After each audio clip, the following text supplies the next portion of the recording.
وأشهد أن محمدًا عبده ورسوله اللهم صل وسلم وبارك على نبينا محمد وعلى آله وأصحابه أجمعين. أما بعد, there is a narration which is collected by Imam al-Hafidh al-Tirmidhi rahimahullah in his Jami', in his Sunan, on the authority of Al-Hasan radiyallahu anhu, Al-Hasan ibn Ali ibn Abi Talib. Now, Al-Hasan was not of the age of puberty when the Prophet sallallahu alaihi wasallam passed away. For this reason, Al-Hasan has very, very, very few narrations which he narrates to us. But this narration he heard directly from the Prophet sallallahu alaihi wasallam.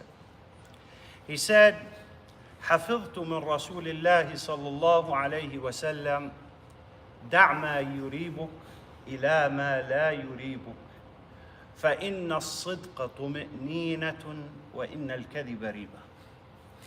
He narrates that I learned something directly from the Prophet sallallahu alaihi wasallam, and that is that he told me, leave off what you are unsure of to go with that which you are sure of. For indeed, falsehood is uncomfortable and truth is tranquil.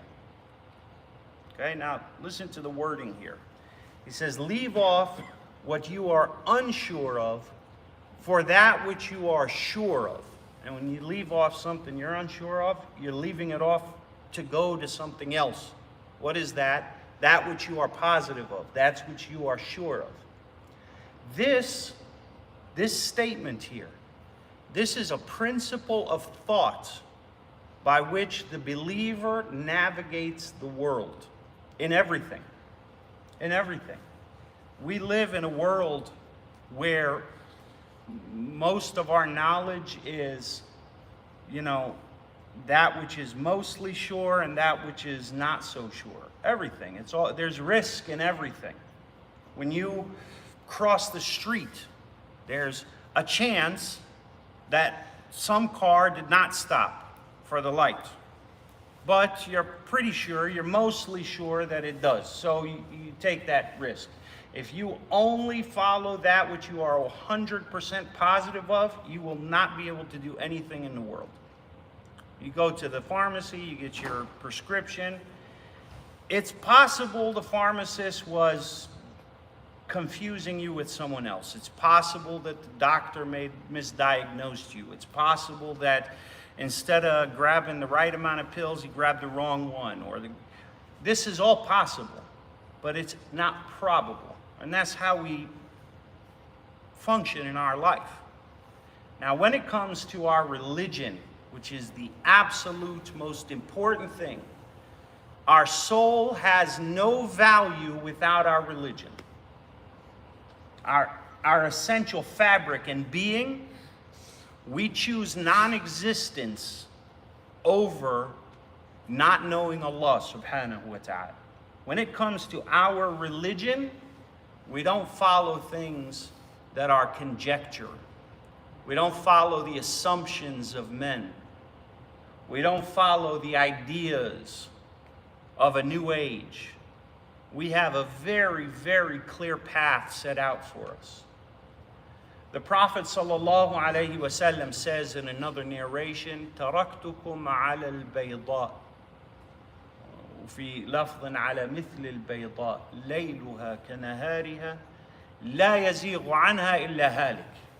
He said, I have left you on an absolutely clear path.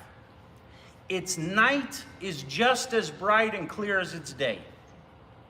The only person who will step off that path is someone intentionally going for misguidance. That's what he said, sallallahu alaihi wasallam. Our religion is clear. Every part of it. Yes, there are some issues that are differed upon amongst the scholars, etc. These are minutiae and details for the most part. But the Muslim understands right from wrong. You know this is right, this is wrong. This feels right, this feels wrong. There are details which we need to ask about. Scholars, if they are available, We reach out to them, we seek guidance, and we follow their guidance. But at the end of the day, we are not in the situation that we're in as an ummah because of a lack of knowledge. We're in the situation that we're in because of a lack of action and implementation. What do I mean by that? If you were told, be honest with yourself, any one of us, if you were told tonight is your last night on earth, you will die tonight, and you know this 100%, would you be confused as to what you do with that time? Think about it. Do you not know right now the place and thing you would not be and you would not be doing? And do you not know right now the place and thing that you would be doing? I guarantee that every one of us knows what we are required to do with the remainder of our few hours on this earth. We know. Most of us, when we do things, we know. Allah subhanahu wa ta'ala tells us in Surah Al-Qiyamah, بَلِ الْإِنسَانُ عَلَى نَفْسِهِ بَصِيرَةٌ وَلَوْ أَلْقَى مَعَاذِيرَهُ. The human being sees himself, and he is enough of a witness, even if he comes up with a bunch of excuses. The excuses, this is just the human being and his dust storm and his dust cloud to try to blind everyone as to what he's doing. But in his heart of hearts, the human being knows. You know when you're being treacherous. You know when you're being unjust, when you're being unreasonable. You know that in your heart of hearts. But then we have other things that come in the way of that. Anger, desire, arrogance, jealousy, right? These are the things that cloud us.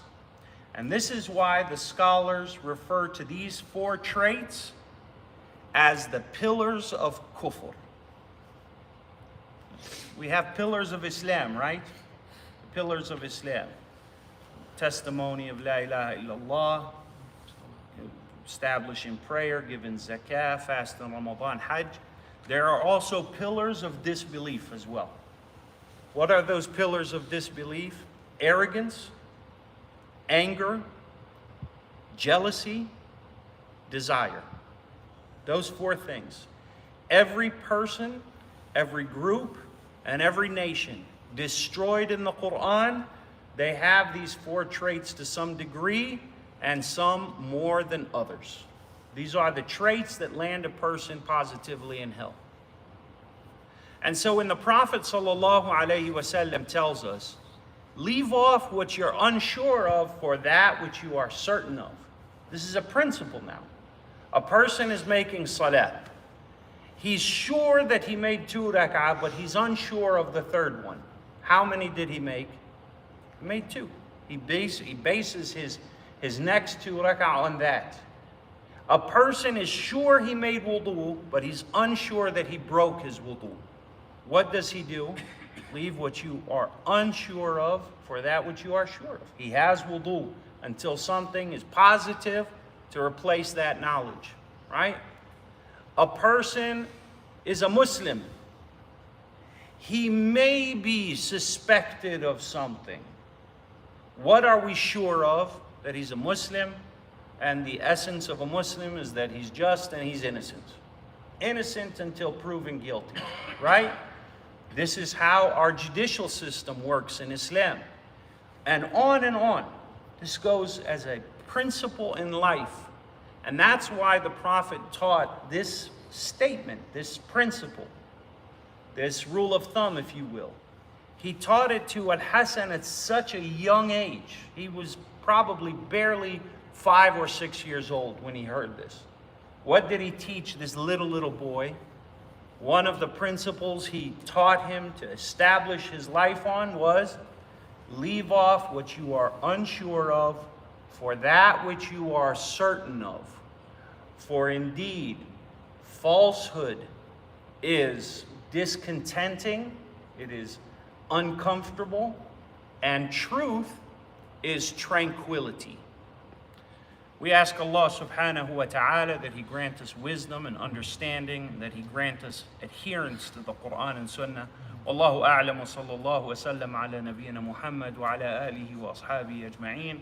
والحمد لله رب العالمين. وجزاكم